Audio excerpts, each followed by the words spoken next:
खड़ा हुआ और कहने लगा महाराज की जय हो। क्या हम भी अपने मुख से कुछ कह सकते हैं? महाराज भीष्म कहने लगे हैं कि हमारे दरबार में छोटा बड़ा नहीं माना जाता है, सबको एक ही समान समझते हैं हम। हाँ, तो कहने लगा है कि हम ये चाहते हैं सबको छोड़ करके द्वारकाधीश यादव सरकार योगी राज कृष्ण के साथ में अगर बिटिया का विवाह कर दूं तो कैसा रहेगा? कट्टा कट्टा तालियां बजा दी, कट्टा कट्टा।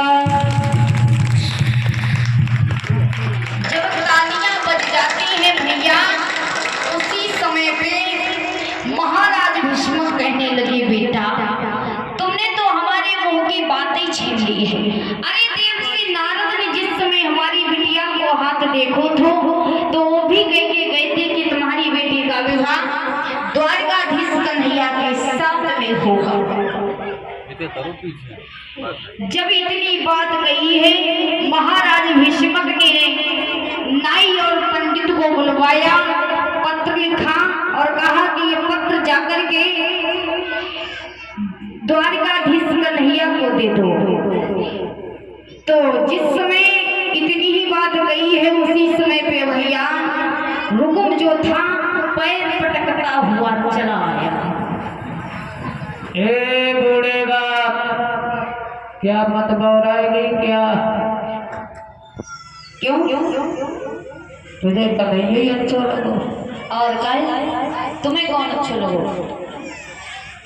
हमारे समझ में जो है कि मेरा सारो है शिशुपाल, उसी के साथ में शादी करते हो।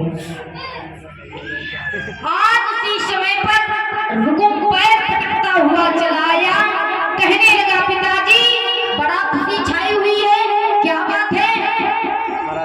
महाराज भीष्म कहने लगे बेटा कोई दूसरी बात नहीं है, तुम्हारी बहन का विवाह उसी की बातचीत चल रही है। तो कहने लगा क्या बात है? बोले कि शादी तय हो गई है। रुकुम बोला किसके साथ में? महाराज भीष्म ने कहा द्वारकाधीश कन्हैया के साथ में। रुकुम कहने लगा पिताजी हरगिज नहीं, अगर उस ग्वाल कुमार के साथ में तुमने हमारी बहन का विवाह कर दिया तो समझ लो अनर्थ हो जाएगा। तुम्हें पता नहीं है वो तो गैयों को चरा करके अपने जीवन को पालता है, ग्वालियों के जीव चुराता है, ग्वालियों के घर में दही और मक्खन चुराता है। उस गमार के साथ में हम शादी नहीं करेंगे। और करिया संग बता करे। जब इतनी बात कही है, महाराज भीष्म कहने लगी है बेटा तो तुम्हारी बहन शादी के योग है, इसका मतलब है शादी नहीं करोगे। करेंगे क्या नहीं करेंगे?